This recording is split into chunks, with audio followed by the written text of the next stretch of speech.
تخيل معايا لو في عالم تاني، عالم ملوش حدود، مفيش فيه سفر ولا زحمة ولا حتى قيود جسمانية. تقدر تروح أي مكان، تقابل أي حد، تشتغل، تتسوق، تلعب، وحتى تشتري بيت وتعيش فيه، وكل ده من غير ما تتحرك من مكانك. الكلام ده مش مشهد في فيلم خيال علمي، دي رؤية الميتافيرس أو العالم الافتراضي الجديد اللي بيقولوا إنه هيغير شكل حياتنا للأبد.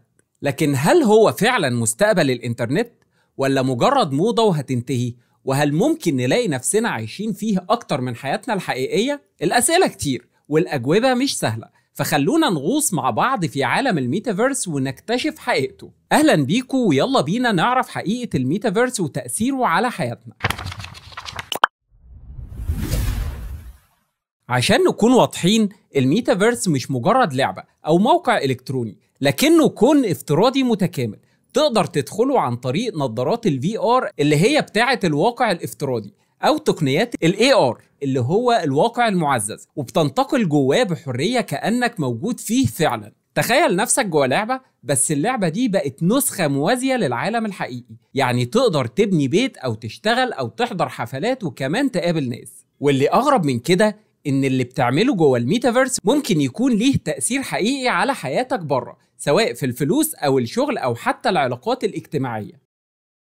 الدخول للميتافيرس مش مجرد إنك تفتح تطبيق على موبايلك، ده عالم كامل بيحتاج أجهزة متطورة زي نظارات الواقع الافتراضي اللي هي VR، والنظارات دي زي ميتا كويست أو HTC Vive، ودي بتخليك تحس إنك فعلا جوه العالم ده غير نظارات الواقع المعزز AR اللي زي مايكروسوفت هولولينز، ودي بتضيف عناصر افتراضية على العالم الحقيقي اللي حواليك. وكمان بتحتاج لتقنيات زي البلوك تشين والعملات الرقمية، لأن الاقتصاد جوه الميتافيرس معتمد على الحاجات دي. وأشهر المنصات اللي بتقدمه حاليا هي هوريزون وورلدز من ميتا الشهيرة اللي عاملة الفيسبوك والواتساب، وديسنترالاند اللي بتسمح للناس إنها تشتري أراضي افتراضية، وذا ساند بوكس اللي بتعتمد على بيع الأصول الرقمية.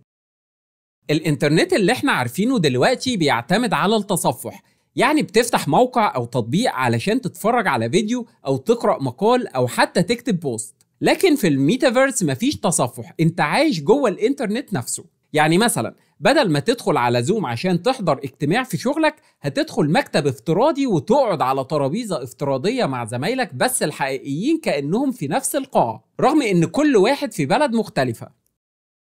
تخيل انك تصحى من النوم تلبس نظارة VR وتلاقي نفسك في مكتب شركتك، كل زمايلك قاعدين معاك وبتتكلموا وبتتشاركوا ملفات او بتحضروا اجتماعات، بس الحقيقة ان كل واحد في بيته. الموضوع بدأ يحصل فعلا، خصوصا ساعة جائحة كورونا لما الناس اضطرت تشتغل من البيت، وده فتح الباب لفكرة المكاتب الافتراضية. حتى التعليم بيتغير، الطلبة بدل ما يقروا دروس عن الحضارة الفرعونية مثلا، ممكن يدخلوا جولة افتراضية جوه الأهرامات ويشوفوا التفاصيل بنفسهم. سؤال مهم جدا وناس كتير خايفة منه، هل هنبطل نخرج ونتعامل مع بعض في الواقع؟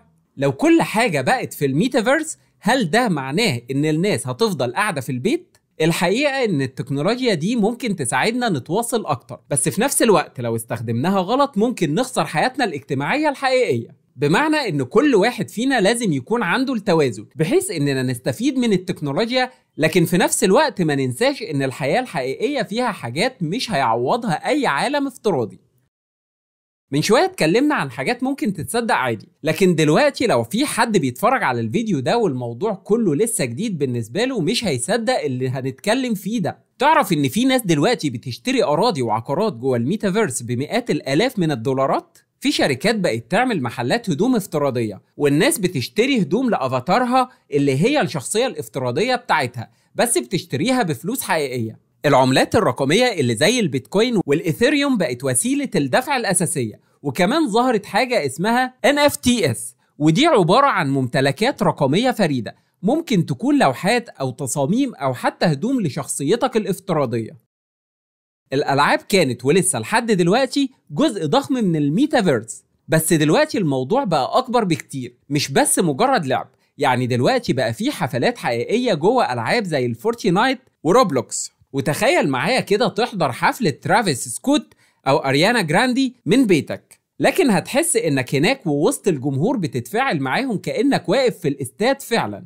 غير كده الألعاب بقت مش مجرد ترفيه، دي بقت اقتصاد لوحدها، علشان في ناس بتشتري شخصيات وأدوات بفلوس حقيقية عشان تستخدمها جوه العالم الافتراضي، وفي ناس تانية بقت بتشتغل جوه الألعاب نفسها وبتكسب فلوس من بيع الأسلحة الرقمية أو حتى تصميم عوالم افتراضية. ده غير شركات زي ديزني بدأت تستثمر في صناعة مدن ملاهي افتراضية، بحيث إنك تقدر تزور ديزني لاند وإنت قاعد في بيتك وتشوف الشخصيات وتلعب الألعاب وكأنك هناك بالضبط. وكمان الألعاب نفسها بقت تجربة اجتماعية، يعني تقدر تقابل صحابك وتخرج معاهم جوه اللعبة وتشارك في فعاليات ومسابقات وكأنك في عالم موازي من غير ما تتحرك من مكانك.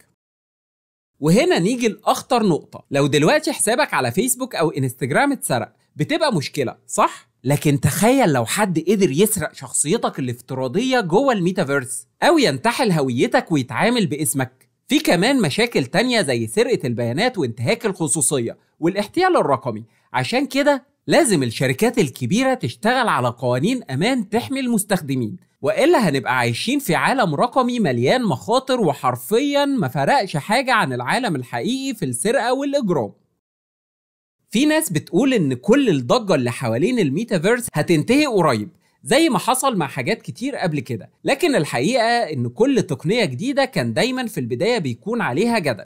الإنترنت نفسه لما بدأ كان ناس كتير شايفة إنه مش هيكمل وبيقولوا إيه العك ده، ومستغربين مين اللي بيكتب كمية المعلومات دي، وهل هنفضل عايشين في السرعة البطيئة دي، وأسئلة تانية كتير. ولكن التكنولوجيا بتتطور والميتافيرس بقى استثمار بمليارات الدولارات، فالموضوع مش هيختفي، لكنه هيحتاج وقت عشان يتطور ويبقى جزء طبيعي من حياتنا.